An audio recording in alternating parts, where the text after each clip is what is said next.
Hey friends, tonight we begin with how Native Americans survived before colonization. Before you get comfortable, take a moment to like the video and subscribe only if you truly enjoy this kind of slow, calming storytelling. Your support means the world and helps me keep creating peaceful spaces like this one. Tell me know in the comments where you're watching from and what time it is for you right now. I love seeing how this little quiet corner of the internet brings together people from all over the world. Now dim the lights, maybe turn on a fan or some soft background, and let's gently into tonight's journey together. The night begins quietly in the forests of a world untouched by European ships. There is no sound of iron striking stone, no distant thunder of cannons across an ocean. Instead, there is the murmur of wind through pine trees, the crackle of fire in a circle of stones, and the hushed rhythm of voices telling old stories to children who sit close, their faces glowing in the amber light. This was life for the people who lived here long before colonization, a life tied not to clocks or calendars of the outside world, but to the steady turning of the seasons and the endless dialogue with nature that sustained them. To survive meant more than endurance, it meant balance. Each community learned to read the language of the land, to know when the salmon would rise in the rivers, when the deer would migrate, when berries ripened sweet under the summer sun, and when heavy snows demanded a deeper kind of patience. These lessons were not written on paper, but carried in memory, passed from elder to youth, repeated around fires night after night, until knowledge became as natural as breath. In the northern regions, where winters could be merciless, survival was an art. Villagers prepared throughout the year, preserving meat through smokehouses, drying fish along wooden racks, and storing corn, beans, and squash in underground pits lined with bark to keep them safe from frost. When the snow fell, it was not an enemy but a signal, a reminder that the year had turned again. Families drew closer, huddling in longhouses warmed by shared fires, where furs hung thick along the walls and the scent of cedar and smoke lingered in every corner. Life before colonization was not free of hardship, but it was guided by rhythms that people trusted. A hunter rising at dawn knew the forest trails as intimately as one might know the streets of a town today. He could tell by the faint bend of a blade of grass or the shallow print in mud that a deer had passed only hours before.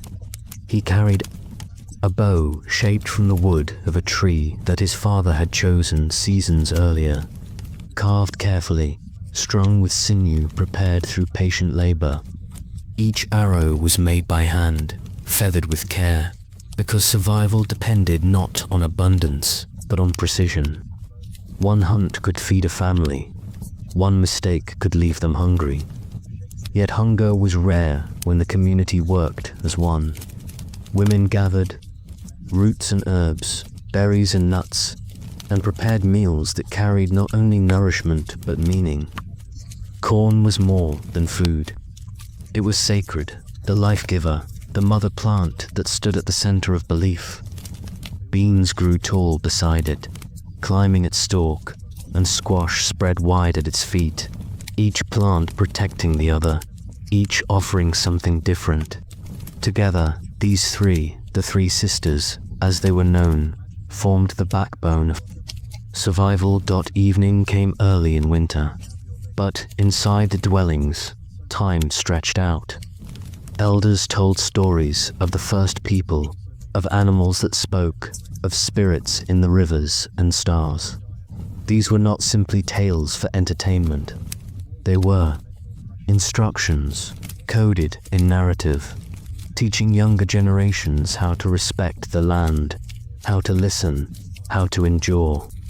For in every season there was struggle. Storms tore across plains, rivers flooded, summers could bring droughts, Winters tested every ounce of preparation. And yet, life continued, as it always had, through patience, cooperation, and memory. The villages were not silent places. They pulsed with laughter, with the calls of children playing, with the sound of tools striking wood, with the songs of women pounding corn into meal. Dogs barked, fires crackled, hunters returned with their catch, and greetings were exchanged, not with hurried words, but with the calm assurance that each day was part of something larger. Every meal shared, every task done together, was survival. Written in action, to imagine a night before colonization is to imagine a world of light and shadow, warmth and cold, silence and song. Outside the longhouse, stars blazed in skies unbroken by smoke from factories or glow from cities. The Milky Way stretched overhead like a river of memory, and people looked to it for guidance. They knew the patterns of constellations as one, might know letters on a page. The sky was a map, the earth a teacher, and life itself a constant dialogue between human beings and the living world. When food was scarce, they turned to wisdom. Roots that looked unremarkable could be boiled into stews that gave strength. Bark from trees, when stripped and prepared, could ease pain or heal wounds. Every plant had a purpose, every animal a story. To hunt was not to conquer, but to ask. Rituals of thanks were offered, for life taken was life borrowed. Bones and hides were used with care, nothing wasted, because waste was a luxury that no one could afford. Through such knowledge, native peoples survived not just days or seasons, but centuries, long before the first sails appeared on distant horizons. They lived not in defiance of the land, but with it, and because of that, they endured. Tonight, as you rest and imagine their world, picture the glow of firelight, the quiet hum of voices, the soft rustle of fur blankets, the crisp bite of winter beyond the walls. Life was hard, yes, but it was full, and in that fullness, there was survival. The morning in a pre-colonial village was never greeted with silence. Even before the sun climbed over the horizon, before the pink of dawn touched the edges of the earth, there was life moving. A child stirred beside their mother, the warmth of a fur robe slipping from shoulders, and outside, the sound of footsteps pressed into frosted ground. Hunters prepared themselves for journeys that might last a day or several, depending on what the forest gave them. Their bows were checked carefully, strings tightened, arrowheads secured, not because they feared war, but because hunger was an ever-present reminder that precision and patience meant survival. The forest itself seemed to awaken alongside them. Birds moved in restless bursts from branch to branch, their wings shattering the stillness, while the breath of deer sent thin clouds into the air as they wandered toward feeding grounds. The hunter's ear, trained since childhood, recognized each sound as part of a larger pattern. A rustle too sharp might be a rabbit. A deeper crack of twigs could be a buck. Every sign had meaning, and every moment in the forest carried weight. Back in the village, life followed a different rhythm. Women tended to fires that had burned through the night, adding more wood, stirring embers until flames rose again. Clay pots filled with water and cornmeal were set over the heat, the day's first meal beginning to take form. Children, not yet old enough to hunt or gather, were given simple tasks, carrying water from the river, collecting sticks for the fire, chasing away curious dogs from food storage. In these small duties, they learned responsibility, a thread that would tie them later to the greater web of survival. Food was always a central concern, but it was also a source of identity. Each region had its own staples, adapted perfectly to the land. Along the eastern woodlands, maize fields stretched wide, planted carefully in mounds where beans twined upward and squash spread across the ground. The three sisters were not just crops, they were symbols of unity. Corn gave structure, beans gave strength, and squash gave shelter. And together they mirrored the community itself, each person offering something vital, each role making the whole possible in the plains. Life moved with the herds. The buffalo was not only a source of meat, but of bone, sinew, hide, and horn, every part carrying value. Communities followed their migrations, building homes that could be taken down and raised again in new places, always adapting, never forcing the land but learning to read its cycles.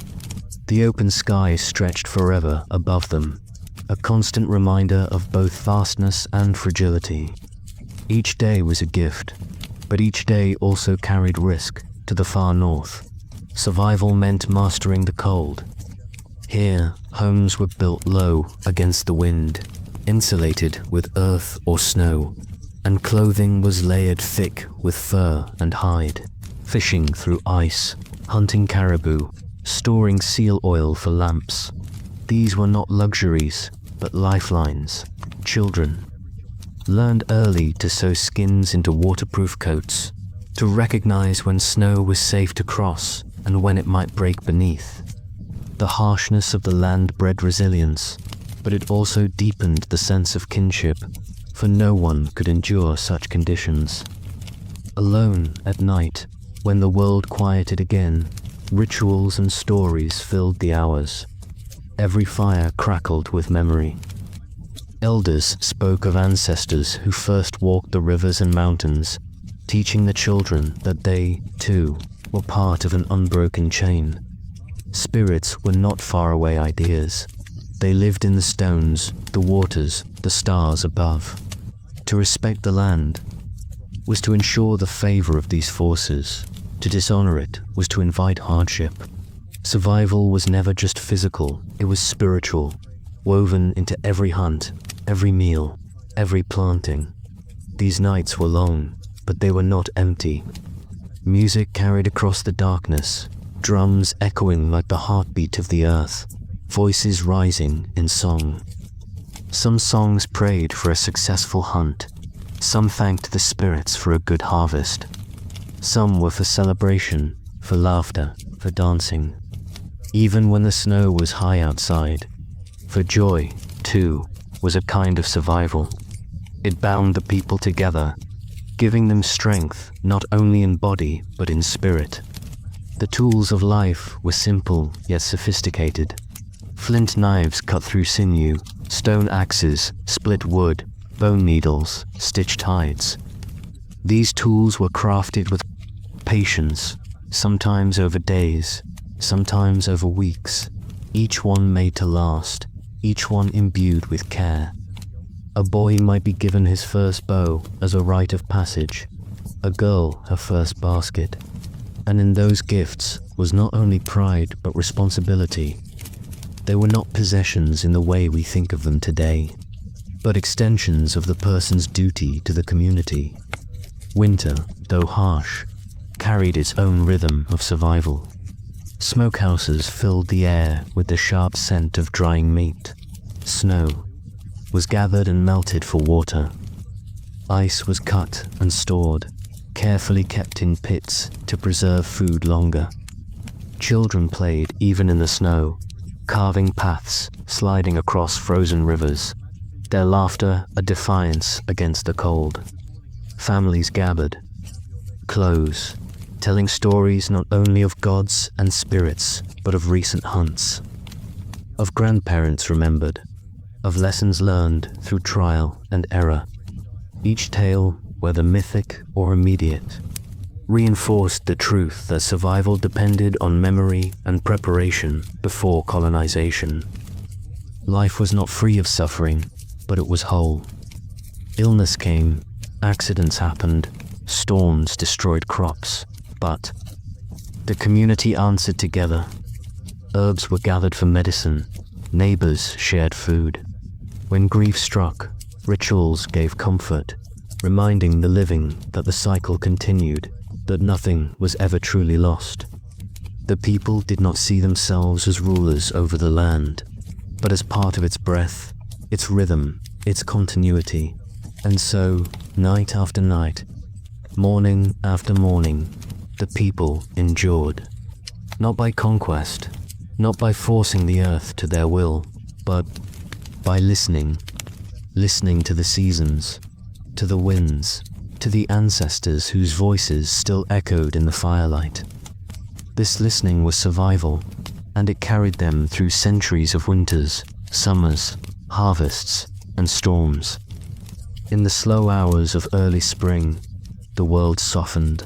Snow melted into streams that swelled and whispered through forests, carrying with them the promise of new life.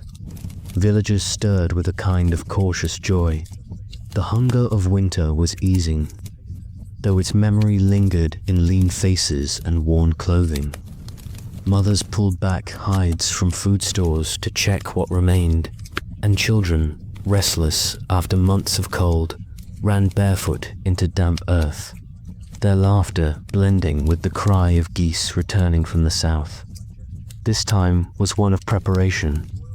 Seeds saved from the last harvest were taken out with reverence, each kernel held as if it were gold, for in truth, it was more precious. Planting did not happen in haste. Rituals guided the work, songs sung to the soil, prayers given to the spirits of earth and sky. The act of placing corn, beans, and squash into the ground was both practical and sacred. It meant the continuation of life, not only for the living, but for the generations yet to come. The work was shared.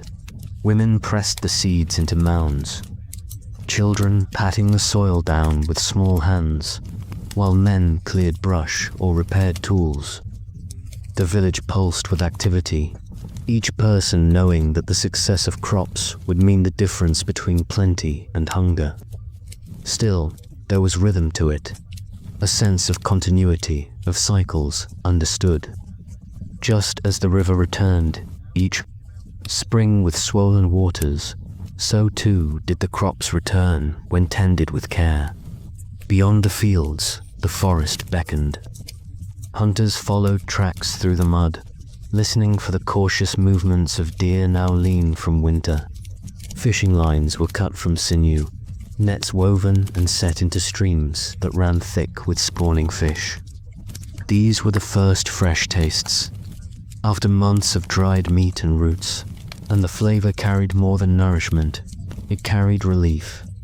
Children observed all of this closely. They were not idle, even if their roles were smaller. They learned to shape clay into simple bowls, to fetch water without spilling, to listen to the difference between the croak of a frog and the splash of a fish. Lessons were never taught as lectures, but through doing, through imitation, through stories that wrapped practical advice inside myth. A child might be told of a fox spirit who tricked the careless hunter, reminding them to move silently in the woods. Another might hear of a bird who saved its nest by knowing the river's moods, teaching them to read the sky and listen for the rush of storms. The seasons shaped not only survival but imagination. Summer brought abundance, green leaves, thick on trees, rivers glinting in sunlight.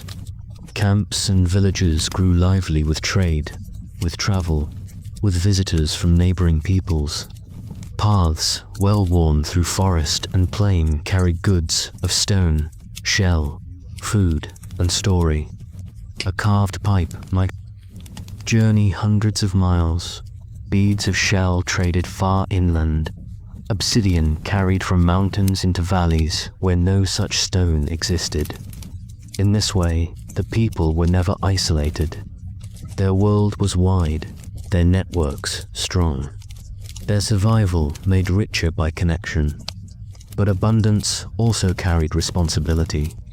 Summer meant tending fields, guarding against pests, storing food before It spoiled. Fish was smoked in thick clouds, meat dried in strips and hung, berries mashed and pressed into cakes that would last through cold months.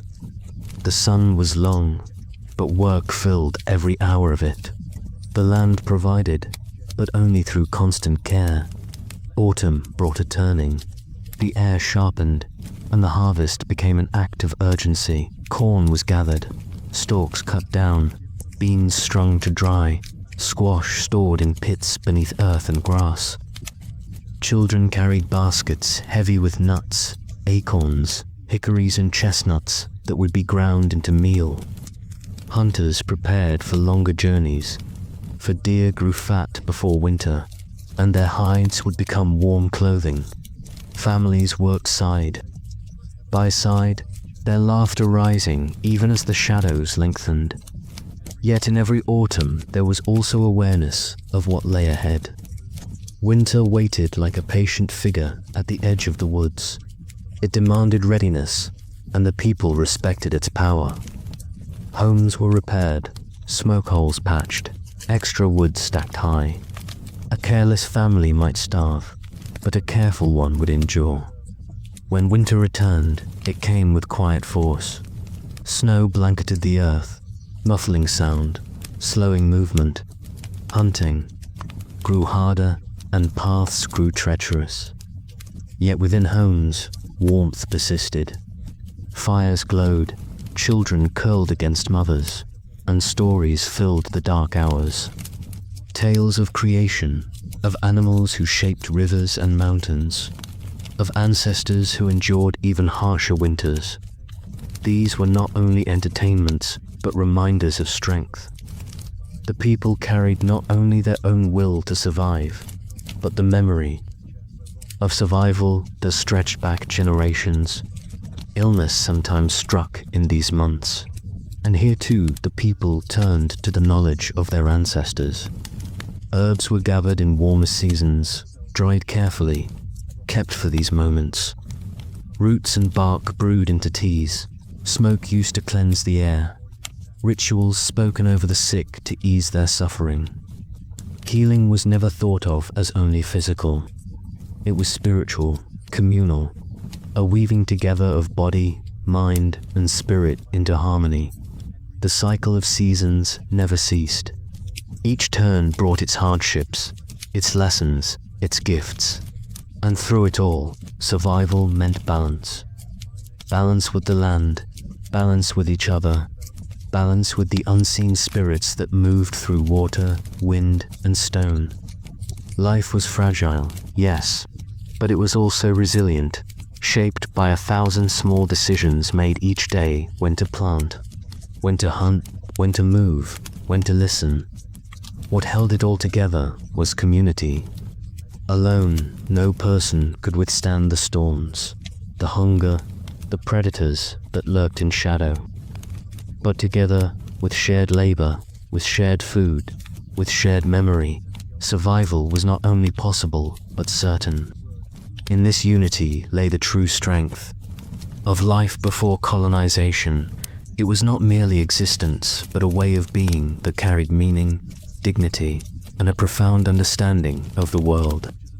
The first cry of a newborn was more than a moment of life beginning. It was a reminder of the community's continuity, a thread extending forward from ancestors to future generations. Women surrounded the mother, offering support, water, herbs, soft words. The birth itself might take place in the shelter of a lodge, or near the warmth of a fire, the scent of cedar or sage filling the air. Midwives carried knowledge passed down through countless hands, knowing which teas eased pain, which songs steadied a laboring heart, and which charms would guard the infant from illness. The child arrived into a world already full of meaning. From the first breath, it belonged to the circle of life, tied not only to family but to the land itself. The umbilical cord, sometimes buried beneath a tree or near the home, symbolized the bond between child and earth. Names might come quickly, inspired by dreams, visions, or the natural world, the call of a bird, the strength of an animal, the beauty of a place. These names were more than labels. They were stories, identities, prayers for what the child might grow to embody. As children grew, their learning was gentle yet constant. They were not told who to be in the way of stern lectures, but rather shown through example. A boy watched his father mend a bowstring, his small fingers itching to try. A girl sat near her grandmother weaving baskets, learning not only the technique, but the patience required. Through stories, every action took on greater meaning. A child who spilled water carelessly might hear of a spirit angered by waste, and from then on carried the lesson without resentment. There were times of celebration, too. Coming of age marked a turning, a moment when a child stepped into the responsibilities of adulthood.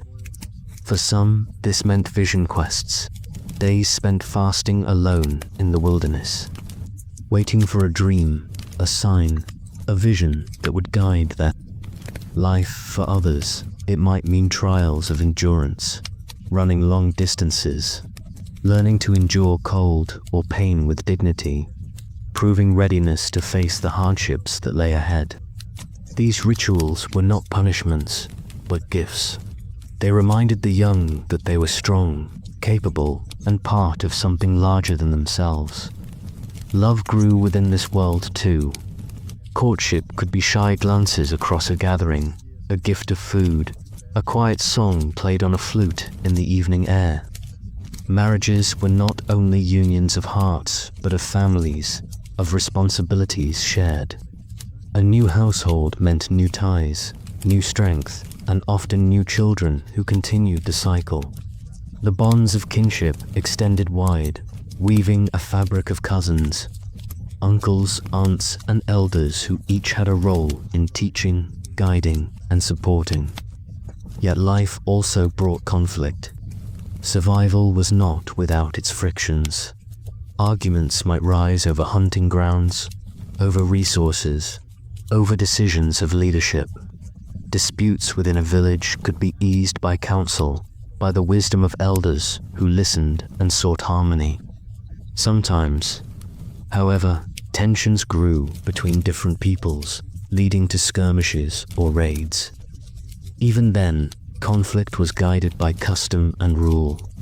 Victory was less about destruction and more about honor, about proving strength or reclaiming what had been lost. War was part of life, but it was not the center. Survival depended far more on cooperation than conquest. Death, when it came, was faced with reverence. The passing of an elder was both a sorrow and a celebration. Their body might be wrapped in blankets or hides, offerings placed beside them, food, tools, symbols of their life. Prayers were spoken, songs lifted, smoke rising to carry the spirit to the next world. The people did not see death as an end, but as a transition, a step into another realm where ancestors waited. Memory lived on, not in books or monuments, but in stories told around fires, in lessons repeated, in names carried by children. Spirituality was not confined to rituals or special times. It flowed through every part of existence. To take water from a river meant thanking the spirit of the river. To hunt a deer meant honoring its sacrifice, using every part of its body so that nothing was wasted. The world was alive, filled with beings seen and unseen animals, trees, stones, winds, stars. Each had power, each deserved respect. Dreams carried messages, visions brought guidance, and silence itself was often a form of listening to what the world was saying. The people survived not only because of their skill and labor, but because of this worldview. Seeing the earth as sacred created a relationship of balance, a deep responsibility to live carefully. A careless hunter could bring hunger not just to himself, but to his family. A greedy act could upset harmony. Survival depended on restraint, as much as on courage, on humility as much as on strength. And in this way, every part of life became survival. Planting was survival. Storytelling was survival. Raising children, healing the sick, honoring the dead, sharing food, resolving disputes. All were survival. All were woven into the great circle. Before colonization, this was not an existence of primitive struggle, as later outsiders would sometimes imagine, but one of richness, knowledge, and profound connection to the land. As nights fell across villages, stars burning clear above, people gathered close to fires. Children drifted to sleep against their mothers' shoulders. Elders leaned back with the weight of memory. Hunters sharpened their tools in quiet rhythm.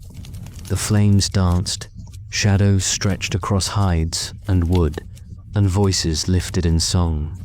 Songs older than memory, carrying the strength of survival from the past into the future. The cycle turned endlessly, season after season, generation after generation, and through this cycle, native peoples endured. They not only survived before colonization, they thrived, building worlds of meaning, beauty, and resilience that would echo long after the first foreign ships appeared on distant shores.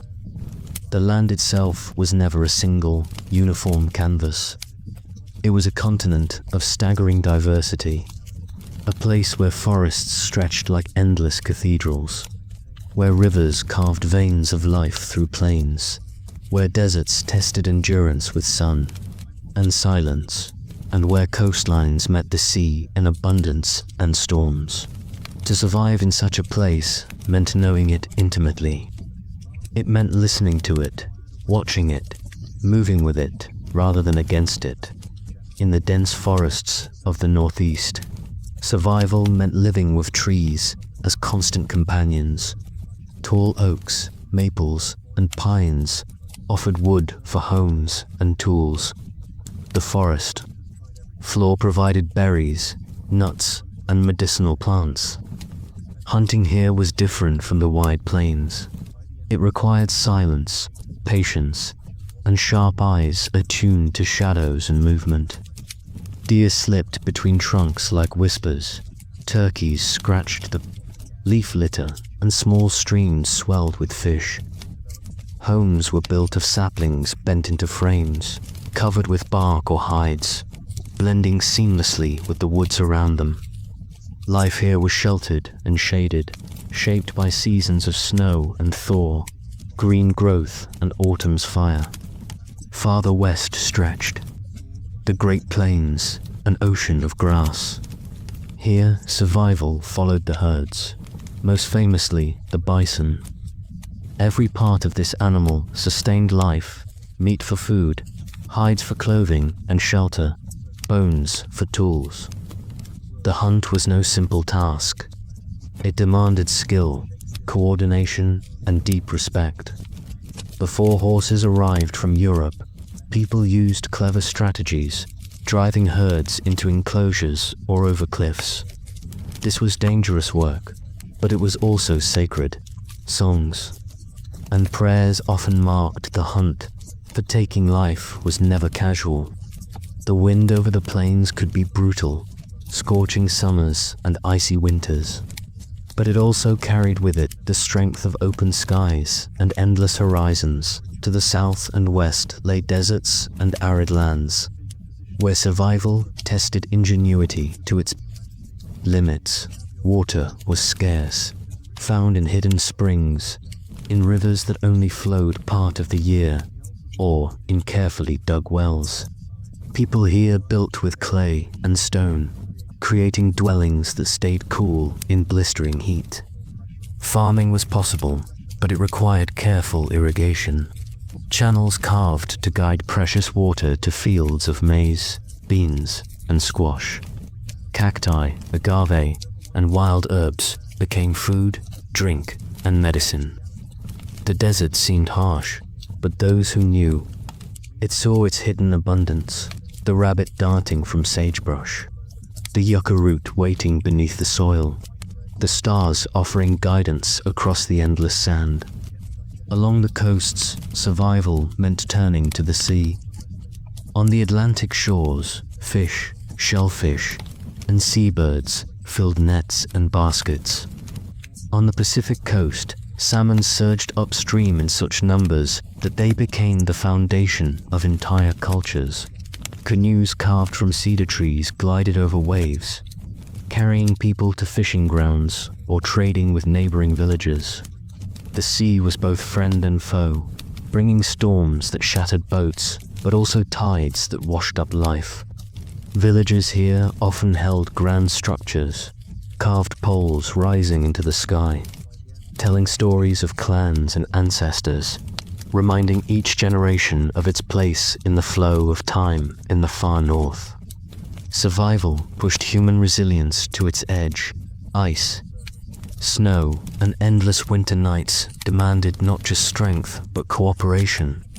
Hunters tracked seals, whales, and caribou across frozen expanses. Tools were fashioned from bone and stone, clothing sewn from furs that kept warmth in and wind out. Homes of snow, igloos, were not crude shelters, but marvels of design, warm enough to protect families through the fiercest blizzards. The northern peoples read the land and sky like a book, knowing when to travel, when to wait, when to risk, and when to endure. Each region was a world of its own, shaping those who lived within it. Yet across all these worlds, a pattern held. True, survival meant relationship, with land, with water, with animals, with each other. One could not simply take without giving back. To waste was dangerous. To ignore lessons was fatal. Those who lived here before colonization did not conquer the land. They became part of it, and though their tools, homes, and foods differed from forest to desert, from coast to tundra, the core was the same: deep knowledge, patience, humility, and skill. Every path walked, every river fished, every seed planted, was guided by centuries of memory. No one could survive alone. Families, villages, entire peoples wove themselves together like strands of grass in a strung basket, able to carry the weight of life only because each part supported the whole. Night came differently in each place. In the forest, it whispered with the rustle of leaves. On the plains, it swept across endless horizons with stars sharp and clear. In the desert, it cooled the sand into silence, the constellations spreading in brilliance. By the sea, it mingled with the sound of waves, pulling at the shore. In the north, it shimmered with the aurora, curtains of green and violet light dancing over the frozen world. But in each of these nights, one truth held steady. The people belonged to the land, and the land belonged to them.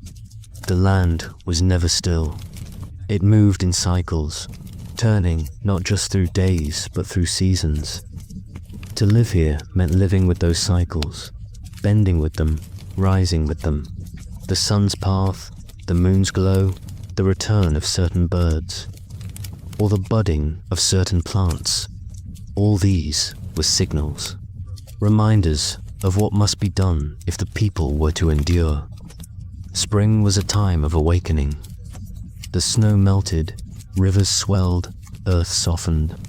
It was the season of planting, of fishing when salmon or shad surged upstream, of repairing homes damaged by winter storms.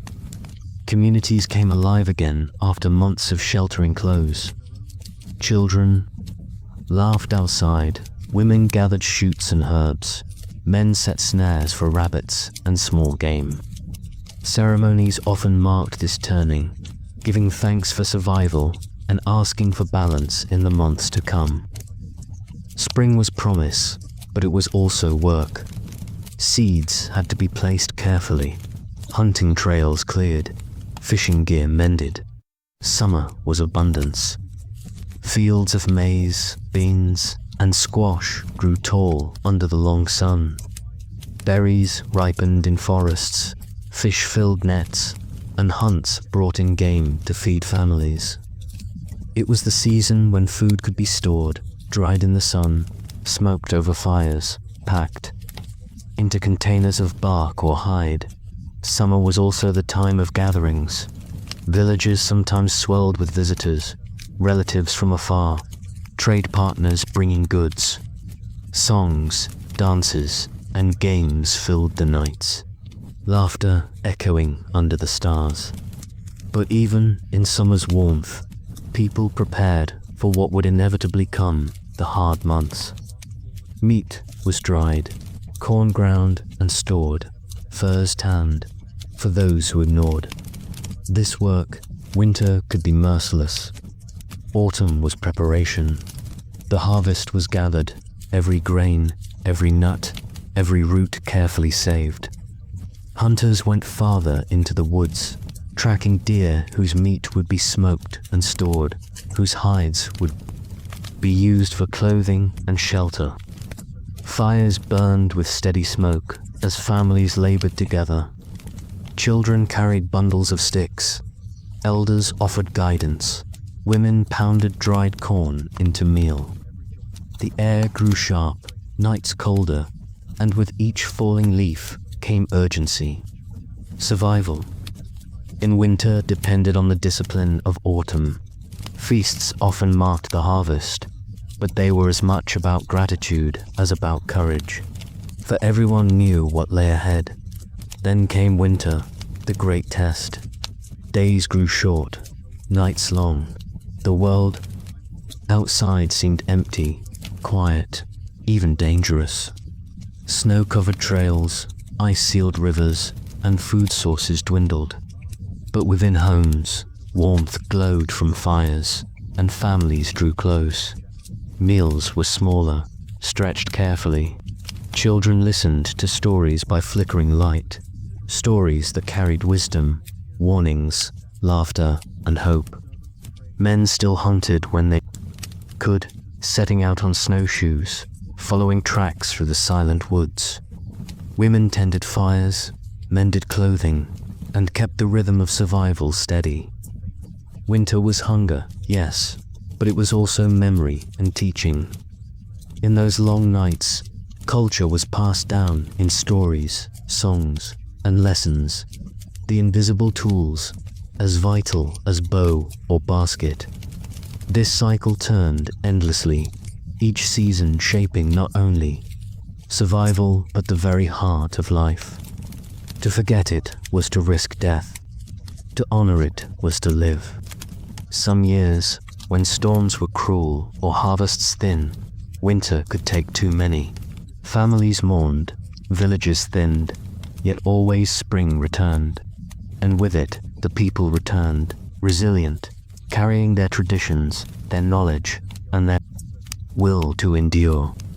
Everywhere, across forests, plains, deserts, and coasts, the same pattern unfolded, though each place had its own rhythm. In the forests, acorns and chestnuts were gathered in autumn, stored in pits. On the plains, dried bison meat and pemmican-filled skin bags. In the deserts, maize cobs were stacked and seeds saved for planting. Along the coasts, smoked fish and shellfish sustained life when storms raged. In the north, seal and whale meat, preserved in ice, became survival itself. The seasons did not merely dictate survival, they bound the people together. Families leaned on one another. Villagers pooled resources. No single hunter, farmer, or fisher could guarantee safety alone.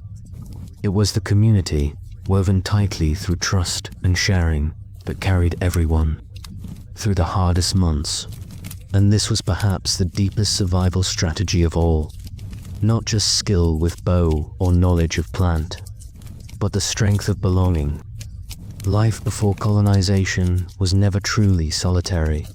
The land was vast, and while villages might sit apart, Pathways connected them, rivers flowed between them, and trails stretched across forests and plains. People traveled those paths not only to hunt or gather, but to meet, to trade, to share. It was not just food that moved between hands, but tools, clothing, medicine, and even stories. To survive was to belong, not just to a family, not just to a village, but to a network of relationships, stretching across the land. Within each village, cooperation was daily practice. Hunters did not keep all they killed.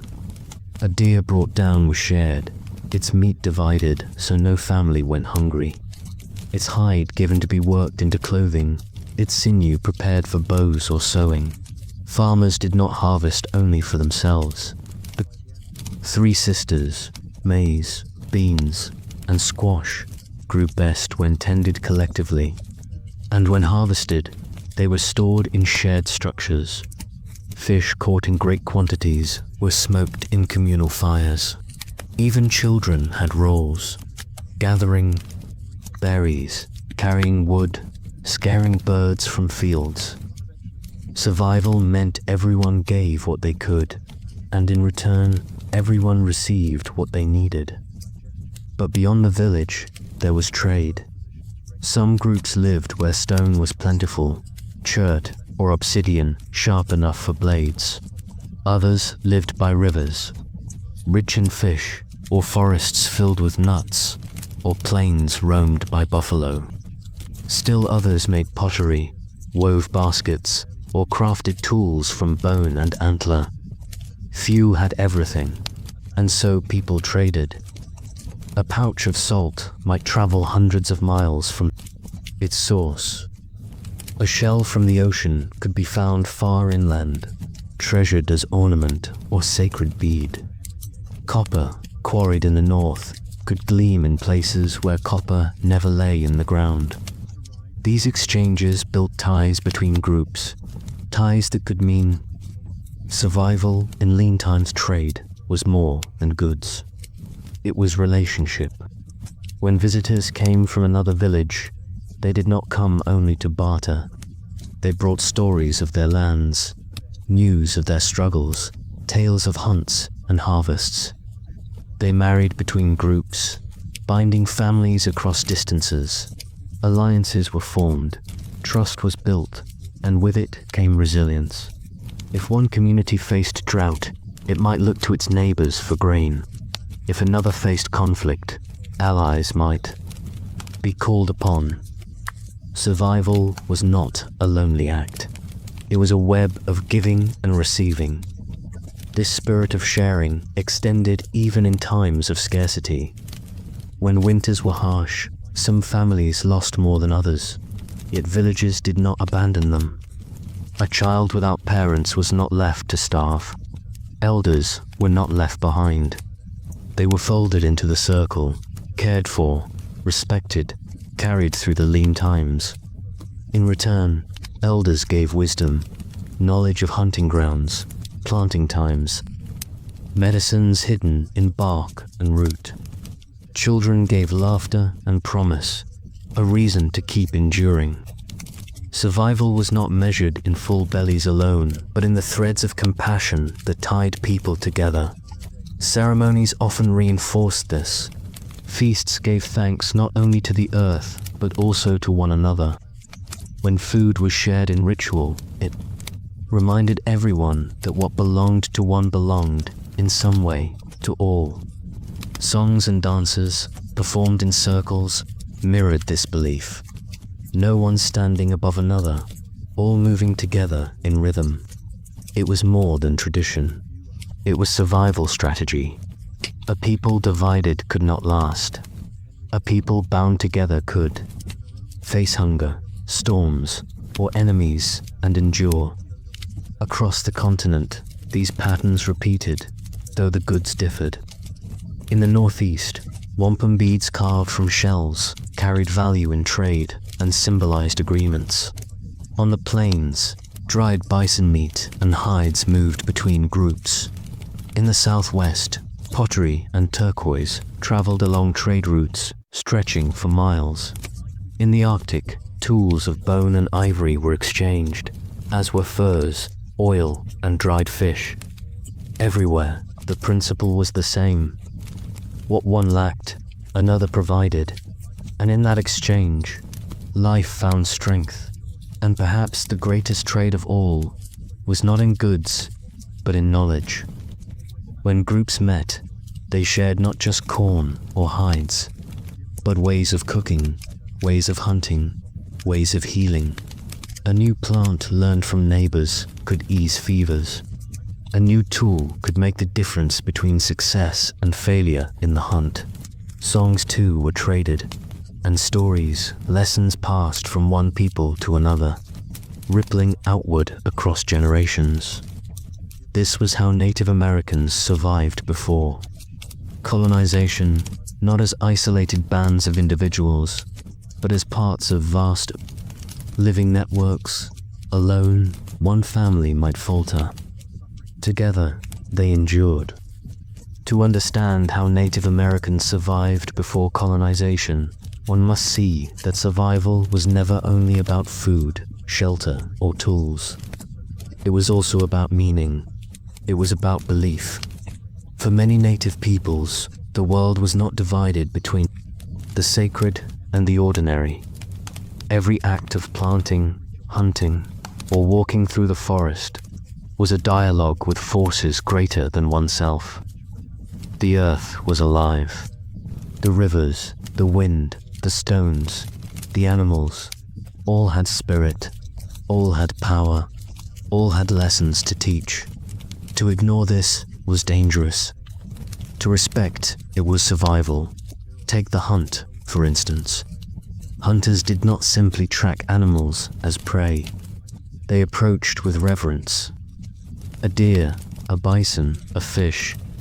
These were not lifeless resources, but beings with spirits. Many tribes believed that animals offered themselves to hunters who showed respect. This respect was shown in ritual, prayers whispered before the chase, offerings left after the kill, ceremonies to honor the life taken. Waste was forbidden. To kill and not use was not only wasteful, it was dangerous. An offense that might cause animals to withhold themselves in the future. In this way, spiritual practice reinforced sustainable hunting. It ensured balance. It ensured the herd or school would still be there the next season. The same was true for agriculture. Fields were not seen as mere dirt, but as gifts. The three sisters, maize, beans, and squash, were sometimes spoken of as living sisters, each helping the others grow. Ceremonies marked planting and harvest, prayers of gratitude offered for abundance. Songs sung to call upon fertility of the earth. By embedding agriculture within a spiritual framework, native peoples ensured that planting was not rushed. Harvests were not hoarded selfishly, and abundance was always balanced with humility. Seasons too were guided by belief. The turning of the year was marked with ceremonies, dances, fires, and gatherings. These rituals were not mere celebration, but orientation. They reminded people where they stood in the cycle, when it was time to prepare for winter, when it was time to move, when it was time to plant. Ritual and survival were inseparable. Beliefs also provided resilience in times of hardship. Droughts, storms, famine. These were not random cruelty, but trials with meaning. When food was scarce, ceremonies sought to restore balance. When sickness struck, healers turned to plants not only with practical knowledge, but with prayer, invoking spirits of the roots, the leaves, the waters that carried them. This gave people more than medicine. It gave them hope, courage, a reason to endure through suffering, and belief extended beyond the human. Many tribes practiced animism, the idea that every part of the world had spirit. The sun was a father. The earth was a mother. Rivers had voices. Mountains had guardians. This worldview encouraged a relationship of reciprocity. One did not simply take from the earth. One asked, one thanked, one gave back. Tobacco might be scattered as an offering before fishing. Cornmeal might be placed at the base of a tree before taking its fruit. These acts were spiritual, yes, but also practical. They taught restraint. They embedded conservation into daily life. Even warfare and conflict were touched by spiritual belief. War was not waged lightly, nor for mere gain. Ritual preceded it, and ceremonies followed it. Victory was never only about defeating an enemy, but about restoring balance, avenging wrongs, or protecting what was sacred. And when peace was sought, it was sanctified with ritual, smoke rising from the pipe, words carried on sacred breath. In these moments, survival of the community hinged not only on weapons, but on shared understanding of the sacred. Worldview also gave purpose to suffering and death. Elders, who could no longer hunt or farm, were not seen as burdens, but as carriers of wisdom. They told stories of creation, of ancestors, of lessons from long ago. Children sat at their knees, learning not just entertainment, but survival knowledge encoded in myth, which berries to avoid, which animals to respect, when to travel, when to stay. These stories endured longer than memory. They were maps of survival hidden in narrative. Above all, spirituality provided unity. Ceremonies were collective acts, a dance around a fire, a chant rising together, smoke curling into the sky. In these moments, hunger and hardship were born together. No one felt alone. The belief that ancestors watched, their spirits guided, that the earth itself sustained, this was strength. It gave people reason to rise in the morning, to endure another winter, to keep planting, to keep teaching children even when times were hard. And so survival was not only about bow and arrow, or field and fire. It was about spirit. The earth gave, but only if respected. The animals provided, but only if honored. Life continued, but only if meaning bound people together. This was the hidden strength, the invisible thread that carried Native Americans through centuries before colonization. Not just skill or strategy, but a worldview that made survival itself sacred. When dawn broke across the land, most native communities stirred to life with the rhythm of the natural world. There were no alarm clocks, no bells, only the songs of birds, the crackle of a fire being rekindled, the hum of voices rising in the early light. Morning was not a rush, but a gathering. Fires were stoked, water fetched, and the first food of the day prepared.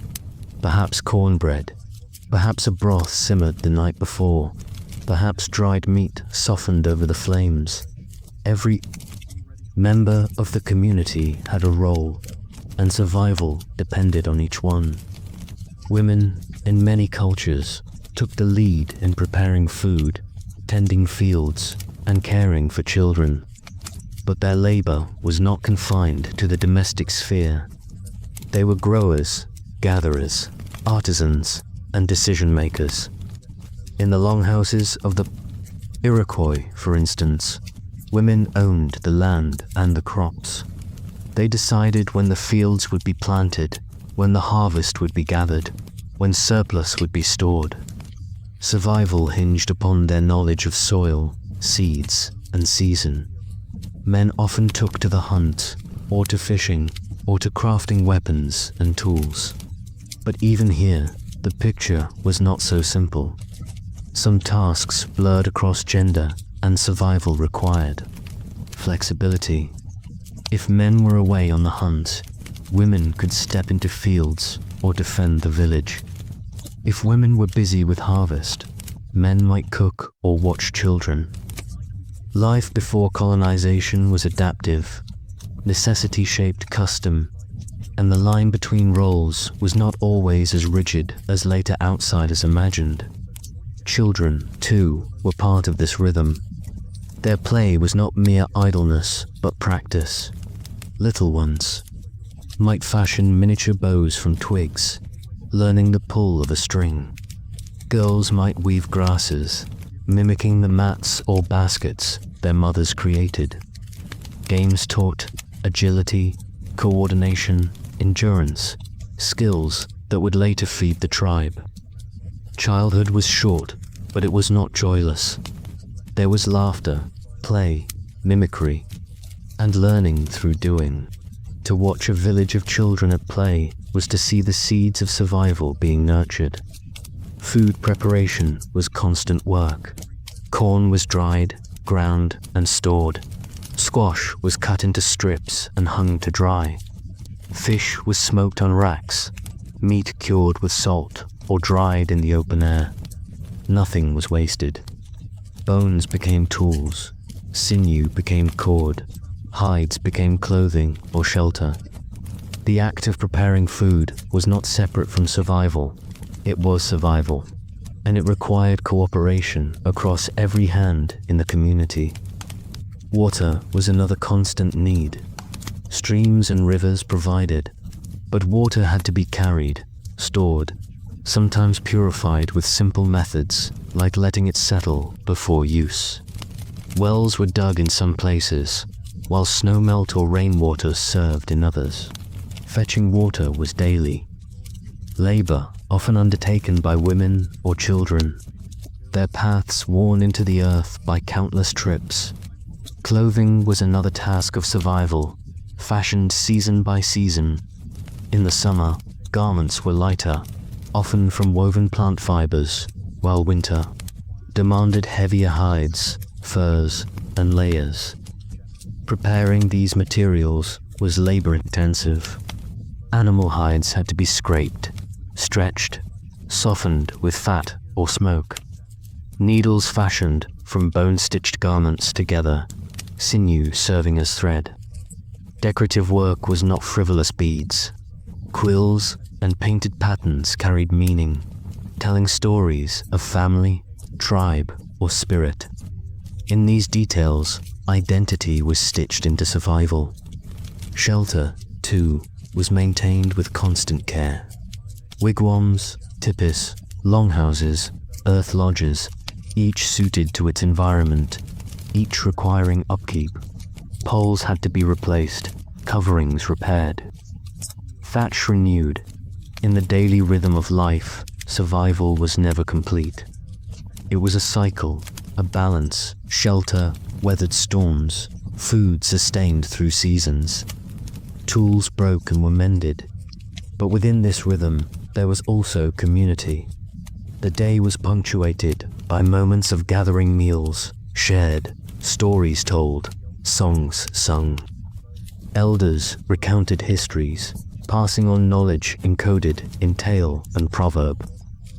Around the fire, children listened with wide eyes as ancestors came alive. In words, these stories were not mere entertainment, but lessons. They taught which plants could heal, which animals to avoid, which seasons brought hardship. In storytelling, survival knowledge was preserved, generation to generation, never written but always remembered. Evenings, then, were often a time of togetherness. After the day's work, songs might rise, drums, rattles, voices blending. Ceremonies might be held, dances performed, fires glowing against the night. And as the stars spread overhead, families rested close, warmth and breath shared. Night was both a danger and a comfort. Darkness carried predators, storms, spirits unseen. But it also brought quiet, rest, renewal for the work of tomorrow. This was the heartbeat of native life before colonization, steady, cyclical, balanced.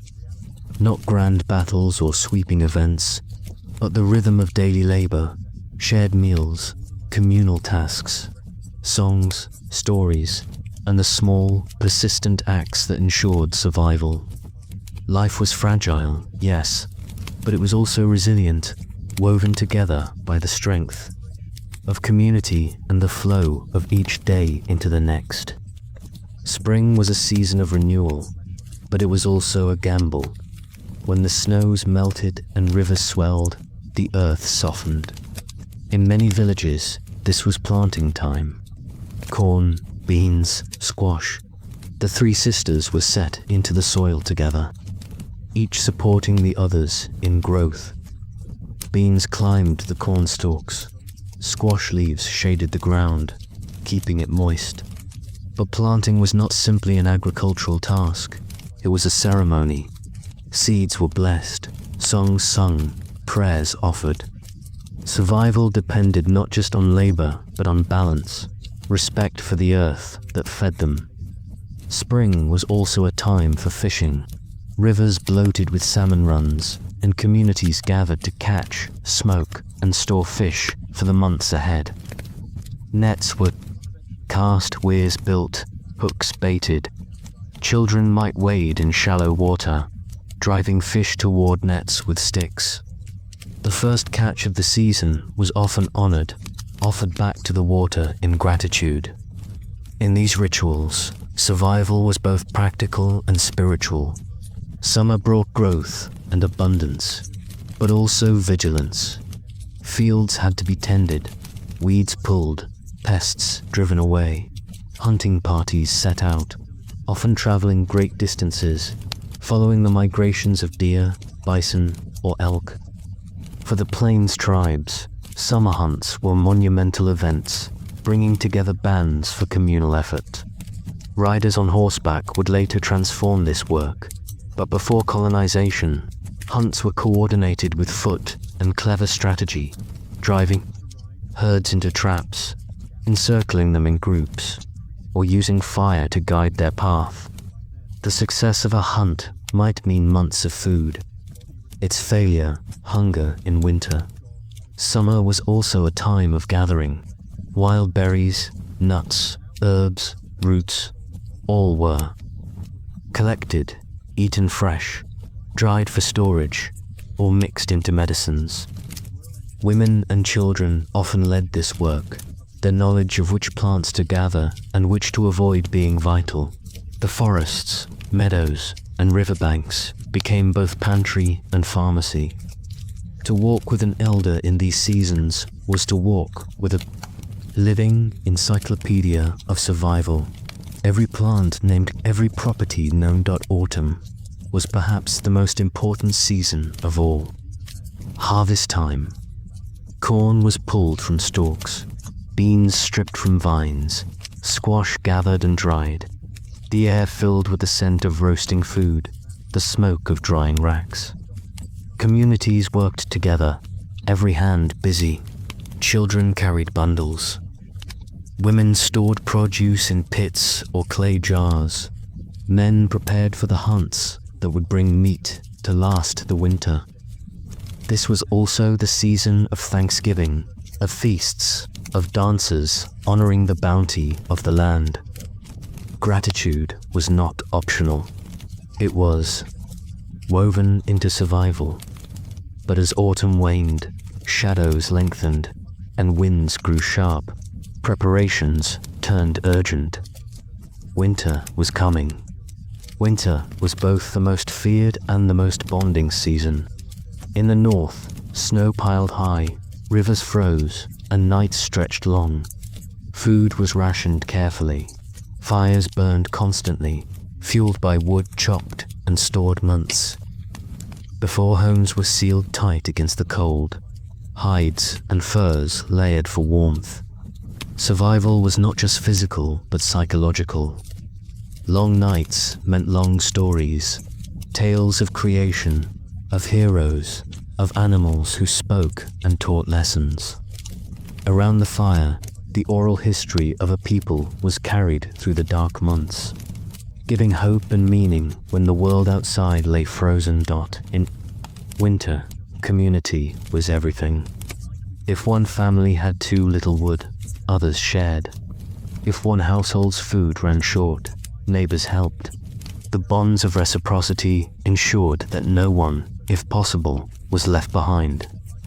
Yet, despite these efforts, winters claimed lives. Starvation, illness, frostbite, attacks from wolves or rival groups. These were not rare tragedies, but part of the fragile balance of survival. To endure a winter was to prove the strength of a people. When spring finally returned, it was more than a change in weather. It was a rebirth. Children born in winter saw sunlight. Elders gave thanks that they had lived to see another season. Planting began again, the cycle renewed. Life before colonization was not linear but circular.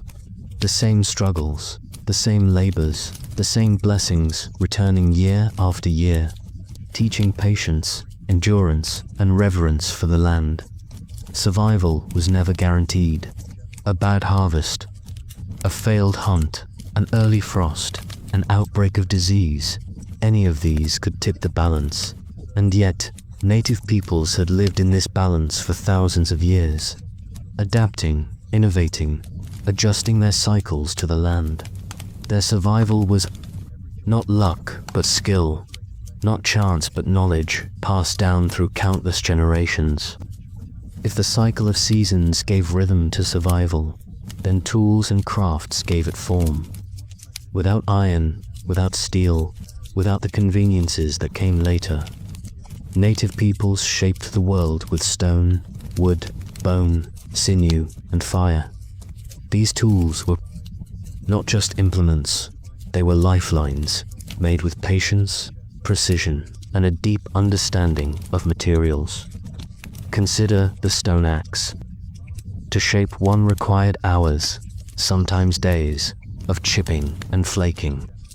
The right rock had to be chosen, flint, obsidian, or chert, for its hardness and sharpness. The craftsman would strike carefully with another stone, knocking off flakes until an edge emerged. Then the head was lashed to a wooden handle with sinew or plant fiber.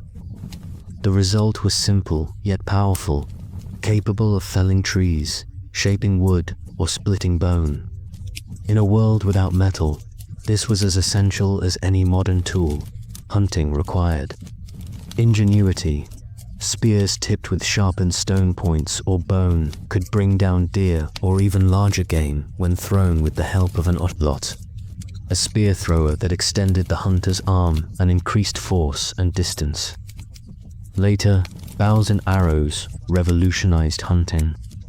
A bow of ash or hickory, strung with sinew, gave hunters both precision and stealth. Arrows tipped with flint points could pierce hide and bring food to the fire. Fishing tools, too, were crafted. With care, bone hooks, sharpened and carved, caught fish in streams and lakes. Nets woven from plant fibers trapped entire schools. Spears were used at night, when torchlight drew fish near the surface. Some groups even used poison made from crushed plants, which stunned fish without spoiling them. Every environment demanded adaptation. The tools of a river people differed from those of a desert people, each shaped by necessity. Trapping small animals required cleverness. Deadfalls, snares, and pits were set along trails where rabbits, squirrels, or larger creatures passed. A bent sapling trap, triggered by the lightest touch, could snare a bird or fox. These devices might seem simple, but in times of hunger, they could mean the difference between survival and death. Fire was perhaps the most critical tool of all, but making it was an art. Without matches or lighters, fire came from friction. Two sticks, one soft and one hard, pressed together and spun or rubbed until heat sparked embers. From there, dry tinder grass, bark, moss, caught the flame. In some communities, fire was never allowed to go out entirely. A communal flame, tended day and night, ensured that warmth, light, and cooking never failed. Fire was sacred, often personified as a living being, treated with respect. Cooking itself required innovation. Clay pottery, shaped by hand and fired in open pits, allowed for boiling and storage. Before clay, food was often cooked directly on hot stones or in pits dug into the earth. Heated rocks could be placed in water-filled containers made of hide or bark to boil food without burning the vessel. From these techniques came stews, porridges, and soups that stretched meager ingredients into nourishing meals. Weaving and sewing were equally vital. Clothing made from animal hides kept out the cold, softened by repeated scraping and treated with oils to become supple. Sinew, stripped from animals, served as thread. Needles carved from bone-stitched hides together. Over time, clothing became not only practical but artistic, decorated with beads, shells, or painted patterns. Each design carried meaning, marking identity, family, or tribe. Shelter construction reflected a deep knowledge of materials and climate. Wigwams, longhouses, tipis, earth lodges. Each structure was suited to the land. A wigwam of bent saplings, covered in bark, kept out rain. A tipi of poles and hides could be taken down and carried by nomadic groups following bison herds. An earth lodge, dug partly underground and reinforced with timber and sod, provided insulation against brutal winters. These were not crude huts, but carefully engineered homes, often spacious, warm, and suited for community life. Water was life, but not all water was safe. Streams and rivers were usually drunk from directly, but in regions where water carried disease or sediment, techniques emerged to purify it. Boiling was common, and in some places, filtering through sand or charcoal gave cleaner water. Knowledge of where to find fresh springs or how to dig shallow wells in dry lands was passed from generation to generation, ensuring survival in harsh terrains. Even medicine relied on tools of craft, mortar and pestles carved from stone-ground herbs into powders. Hollow bones were used as tubes for blowing smoke into wounds or lungs. Bundles of herbs were tied and burned as smudge to cleanse and heal. A healer's pouch might contain dozens of carefully prepared tools and ingredients, each known for its specific power. Weapons for defense and warfare extended the same ingenuity. Clubs, carved from hard wood, or axes with stone blades, shields of woven reeds or thick hide.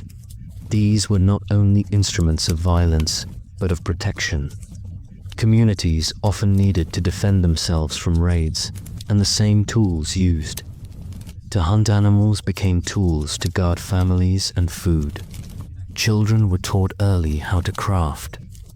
A boy might learn to carve a small bow, a girl to weave a basket, both guided patiently by parents or grandparents. These were not hobbies, but lessons in survival. A child who could weave a net, shape a tool, or sew a garment was a child prepared to carry on the life of their people. Through every tool, every craft, there was artistry. The hafting of a stone axe, the weaving of a basket, the painting of a pot, all carried beauty as well as function. Survival did not erase creativity. In fact, creativity ensured survival. A beautifully made tool was not just efficient, but also honored the materials, the animals, and the spirits believed to guide human hands. If tools and crafts gave people the means to survive, then social structure gave them the order to endure. Life before colonization was never about individual survival alone. It was about the strength of the group, the family, the clan, the tribe. In a land where winters could be brutal and dangers constant, cooperation was not just preferred, it was essential. At the heart of survival was the family. Families were not only parents and children, but often extended networks, grandparents, aunts, uncles, cousins, all bound together in mutual support. Elders cared for children while adults hunted or gathered. Knowledge passed down through stories, songs, and rituals ensured that the wisdom of survival was never lost.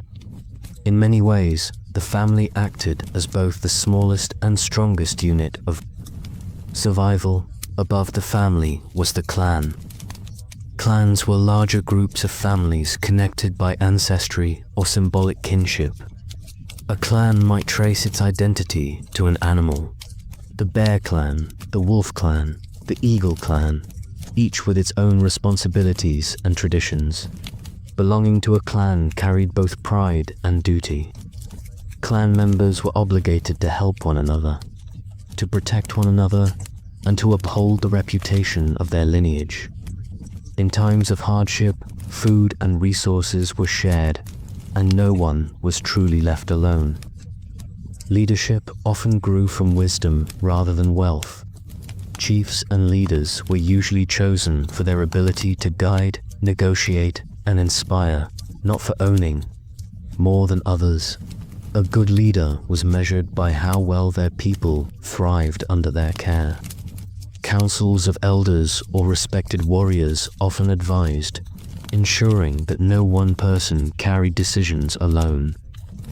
This system gave balance, kept power in check, and allowed for collective survival. Roles within the community were clearly defined but also flexible. Men hunted, protected, and built, while women gathered, prepared food, crafted clothing, and nurtured children. But these roles were not rigid walls. In many tribes, women also farmed, chose leaders, or held spiritual authority. Men might gather plants or assist in child-rearing when needed. The survival of the group required adaptability. A willingness to step into whatever role ensured balance. Children were not passive observers. From an early age, they learned through imitation and guidance. Boys followed hunters, learning the patience of stalking and the skill of archery. Girls watched their mothers and grandmothers weave baskets, tan hides, and cook meals. Games were more than play, they were training. A child racing with a hoop or practicing with a small bow was unknowingly preparing for adult. Responsibilities, elders, were the memory of the people. They carried stories that explained how the world came to be, lessons about which plants healed and which killed, and warnings about mistakes made in generations past. In communities without written language, these stories were the textbooks, the libraries, the archives of survival. To sit by the fire and listen was both entertainment and education. To forget the stories was to risk repeating old errors. Spiritual leaders, shamans, or medicine people held special roles. They were not just healers, but also interpreters of dreams, signs, and natural forces. They were believed to walk between worlds, the physical and the spiritual, guiding the people with visions, rituals, and sacred ceremonies. Their role was essential because survival was not only about food and shelter, but also about meaning. To understand suffering, to endure loss, to celebrate abundance. These all required spiritual grounding. Community survival also depended on cooperation between tribes. Trade was a vital lifeline. No single group had everything it needed, so exchange networks stretched across regions. Coastal tribes traded shells or fish, for flint and hides from inland peoples. Mountain tribes exchanged obsidian for corn or tobacco from the plains. These trade routes carried not just goods, but also ideas, stories, and marriages, weaving together a vast web of relationships long before colonizers arrived. Festivals and gatherings brought communities together, often marking seasonal changes. A harvest festival might include feasting, dancing, and storytelling that lasted days. These moments of joy were not mere celebrations. They reinforced bonds, reminded people of their shared identity, and strengthened them for the challenges of winter or migration ahead. Conflict, when it came, was often resolved carefully. Warfare existed, but it was rarely about conquest. More often, it was about honor, revenge, or resource disputes. Many tribes had systems of diplomacy, councils, gift exchanges, or ritual contests to prevent bloodshed. In this way, survival was preserved by maintaining relationships rather than destroying them. Underlying all these structures was a principle of reciprocity. The understanding that what one gave would eventually return. Share food today, and tomorrow someone would share with you. Protect your clan, and your clan would protect you. Respect the land, and the land would continue to feed you. This principle of balance was the thread that held communities together. Ultimately, survival before colonization was never the story of a lone figure against the wilderness. It was the story of networks, families, clans, tribes, bound by duty, respect, and mutual care. The harshness of life could not be endured by one person alone, but together, with shared labor, wisdom, and spirit, survival was not only possible, but deeply meaningful. If tools, skills, and social bonds kept native peoples alive, it was their spiritual beliefs that gave them meaning, direction, and endurance. For them, survival was never just about finding food or building shelter. It was about living in balance with the universe. To understand their survival, we must step into their worldview, a way of seeing the world where everything, every stone, every bird, every stream was alive with spirit. The natural world was not separate from human life. It was a part of it. Rivers were more than water. They were lifelines, living entities to be respected. Mountains were not mere obstacles, but sacred places, often considered the dwelling places of spirits or the sites of vision quests. Animals were not only sources of food or clothing, but teachers and guides. A hunter did not kill without ceremony, without acknowledging the life taken, without offering thanks. This deep sense of respect ensured that hunting remained balanced, never wasteful, always mindful. The Great Spirit, known by many different names across tribes, was often seen as the creator, the source of life. But spirituality was not limited to a single godlike figure. It was an entire web of beings, spirits of ancestors, guardians of the land, trickster figures who taught lessons through mischief. These stories and beliefs shaped how people lived each day. They reminded them that survival was not about domination of nature, but harmony with it. Ceremonies were central to this harmony. Every major event in life, birth, marriage, harvest, war, death, carried a ritual, a song, a dance. The drumbeat, steady and strong, echoed the rhythm of the heart and of the earth itself. Feathers, smoke, painted faces, and chants transformed these ceremonies into living connections with the unseen world. To outsiders, these rituals might appear mysterious, but to native peoples, they were as practical and vital as planting crops or sharpening tools. They gave structure, meaning, and strength. Among many tribes, the concept of balance extended to the four directions: north, south, east, and west, each with its own symbolism. East brought the sunrise and beginnings, west brought the sunset and endings. North often symbolized hardship or wisdom, while south carried warmth and growth. To live well was to honor all directions, to remain centered within this sacred circle. Dreams held special weight in daily life. They were not random visions of the night, but messages from the spirit world. A dream could warn of danger, reveal the location of game, or guide a person's path. Vision quests, often taken by young men but sometimes by women too, were journeys into solitude, fasting, praying, waiting for a vision that would reveal their spirit guide or life purpose. These quests were not taken lightly. They marked a turning point in life, binding the individual more deeply to the community and the spiritual world. Fire held its own sacred role. Around the fire, stories were told, songs were sung, and communities were bound together. Fire was warmth, protection, and transformation, a reminder that survival was not just physical, but also spiritual. Many believed the fire carried prayers upward, its smoke linking the earth to the sky. Even daily survival tasks were infused with spirituality. Planting corn was not simply dropping seeds into soil, it was a sacred act.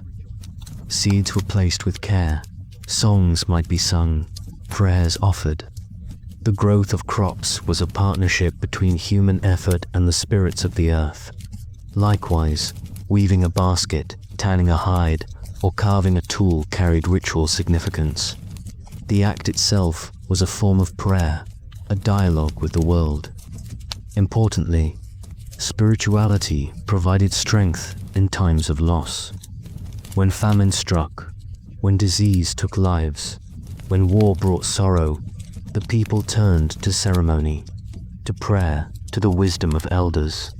Survival was never only about enduring physically, it was about carrying the spirit forward, ensuring that hope and identity remained intact. For native peoples, the land was not owned but shared. One could not claim the sky or the river, just as one could not claim the sun. Instead, people were caretakers, entrusted for a time to live respectfully on the earth and then to pass it on to future generations. This worldview created a powerful sense of responsibility, a recognition that every act, whether cutting wood, hunting an animal, or building a home, carried consequences for those who would come after. This spiritual framework was, in many ways, the strongest survival tool of all.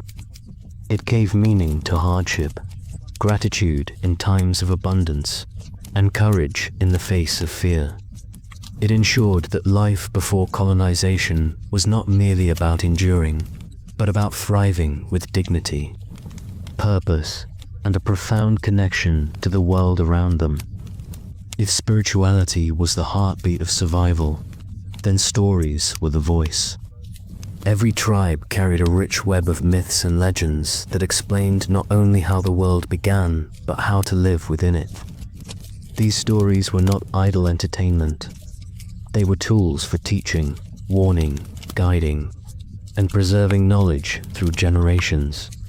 Elders were the keepers of these tales. By the fire's glow, with the night spread across the sky, children and adults alike gathered close, listening as words took on life. Some stories explained the origins of animals, why the coyote was clever, why the bear was strong, why the eagle soared so high.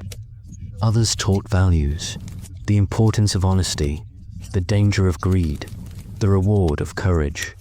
In this way, a child did not need a written book to learn morality. They learned through the voice of their elders, wrapped in stories that clung to memory like embers to smoke. Trickster tales were among the most widespread. Figures like coyote, raven, or hare often fooled others, stumbled into trouble, or even created parts of the world by accident. These tales carried laughter, but also wisdom. A trickster might steal fire from the gods and bring it to humans, teaching resourcefulness. Or he might lie and cheat, showing the community what behavior to avoid. Through humor, communities preserved lessons that stayed alive longer than stern lectures ever could. Creation stories, too, varied widely. In some traditions, the world emerged from water, with animals diving down to bring up the earth from beneath the waves. In others, the world grew from a great tree, or from the back of a giant turtle. These stories were not just myths, they were frameworks that reminded people of their place within the larger circle of life. By hearing them, children understood that humans were not above nature, but woven into it, dependent on animals, water, and earth for existence. Legends often explained natural landmarks. A jagged mountain might be the remains of a giant turned to stone. A winding river might trace the path of a fleeing spirit. In this way, geography became sacred history, every bend in the land carrying meaning. When traveling or hunting, people did not walk through empty terrain, they walked through living memory. Storytelling also reinforced survival skills. A tale about a hunter who wasted meat might end with punishment, teaching children never to take more than they needed. A story about a careless fire might end in tragedy, reminding listeners to tend flames carefully. These narratives blended practical knowledge with spiritual teaching so seamlessly that one could not separate the two. And while stories often carried laughter, they also carried weight. Some were told only in winter, when the land was quiet and the people had time to reflect. Others were told during ceremonies, their power bound to sacred times. To tell a story at the wrong time was more than a mistake. It could be dangerous, disrespectful to the spirits tied to the tale. In this way, storytelling itself was a discipline, a practice of respect as much as imagination. Songs were part of this oral tradition too. A song might honor the buffalo, guiding hunters to remember their duty of respect. Another might call for rain, its rhythm echoing the patter of drops on dry earth. Singing was prayer, memory, and unity. The words mattered, but so did the beat of the drum, the shaking of rattles, the chorus of voices rising together through stories and songs.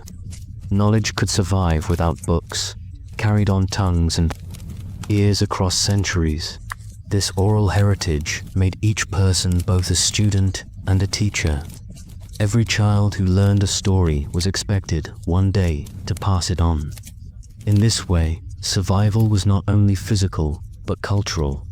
The passing of wisdom as vital as the passing of food or shelter. For native peoples, survival before colonization was never a solitary act. It was the weaving of skills, spirits, and stories. And it was these stories, perhaps most of all, that gave their world meaning and continuity. Even when faced with hunger or hardship, they could lean on the lessons of their ancestors, whispered in the crackle of firewood and remembered in the laughter of children. If stories were the threads that bound a community, then rituals were the knots that held those threads in place. Rituals, ceremonies, and seasonal gatherings gave structure to the year, ensured harmony with the natural world, and reinforced the bonds between people and spirit.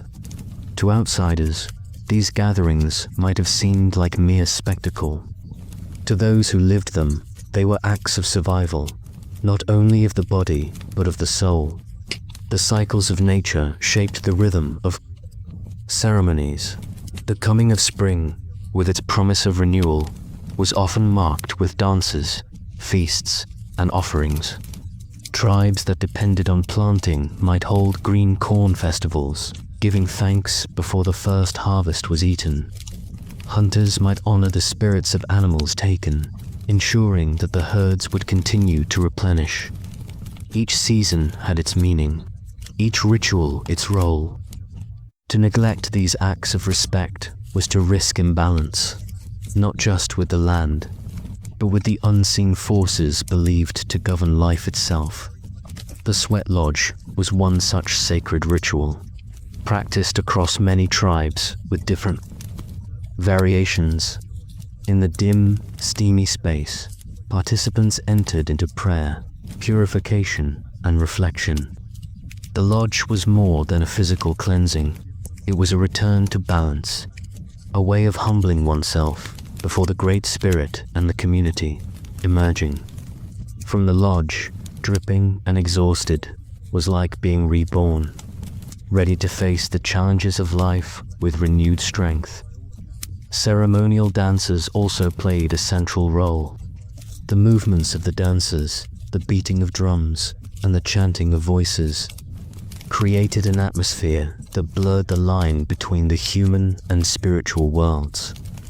Whether it was a sun dance on the plains, a ghost dance in times of despair, or smaller community dances to honor the harvest or the hunt, these events unified people. They reaffirmed their shared identity and their responsibility to one another. In every stomp of the foot and every strike of the drum, there was meaning, a call to the ancestors, a plea for guidance, a promise of respect. Rituals also guided decision-making in times of crisis. If famine loomed, leaders might call upon spiritual advisors, medicine men, or shamans to perform ceremonies, seeking visions of where food might be found. If war threatened, warriors often underwent purification rites before battle, preparing not only their bodies, but their spirits. These practices reminded individuals that their actions were not theirs alone. Every step, every choice had consequences for the whole community. Medicine itself was deeply spiritual. Healing was not only a matter of herbs and remedies, but of restoring harmony. Illness might be seen as a disruption in balance, a sign that something was wrong between the individual and the world around them. Rituals of song, smoke, or touch were performed alongside the administration of natural medicines.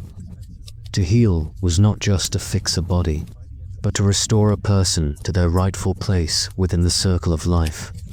Ceremonies also marked the milestones of human life: the naming of a child, the passage of a boy into manhood, the marriage of a couple, the honoring of the dead. Each of these moments carried sacred weight. These were not just private matters, but communal ones, binding people together. When someone was born, the whole community celebrated. When someone died, the whole community mourned. In this way, no one was ever truly alone. Fire often sat at the center of ritual life. Flames carried prayers upward, smoke drifted toward the sky. As a bridge between worlds, the fire was alive, a sacred presence to be respected and fed. People gathered around it not only for warmth or cooking, but for ceremony, knowing that to sit in its glow was to sit in the presence of the divine dot. At times, these rituals could last days, blending feasting, dancing, fasting, and prayer into one great act of devotion. They were exhausting, but they were also life-giving. In the act of ceremony, people remembered who they were, where they came from, and to whom they owed their gratitude. For Native Americans before colonization, survival was never only about food or shelter. It was about harmony. It was about living in step with the seasons, honoring the unseen, and keeping the circle unbroken. Rituals were not luxuries or mere tradition. They were necessities, woven into the very fabric of existence. As the night deepens, you can almost hear the steady crackle of fire and the quiet murmur of voices weaving through the air. For countless generations, this was the rhythm of native life before colonization, a rhythm shaped by the seasons, the land, and the bonds between people and spirit. Every aspect of survival, hunting, farming, storytelling, healing, and ritual was a part of something larger than the individual. It was about harmony, about walking gently on the earth while ensuring the community remained strong. Life was not easy. Winters were bitter, summers could be harsh, and danger lurked in the form of storms, famine, or rival tribes. Yet, in the face of hardship, native communities found strength in unity. Families leaned on one another, villages shared their burdens, and ceremonies reminded people that they were never alone. The challenges were constant, but so too were the systems of support built into daily existence in the absence of metal. Plows, factories, or machines. Survival demanded skill, patience, and knowledge passed down across centuries. A person could not live by themselves for long. They needed the hunters who provided food, the women who tended crops and prepared meals, the elders who carried wisdom, and the medicine keepers who knew how to heal. Life was not divided into separate roles and isolated tasks. It was interwoven, like the strands of a woven basket. Every person mattered because every person contributed. The natural world was not a backdrop, it was a living presence. Teacher and provider. The rivers gave fish and water. The forests offered shelter and medicine.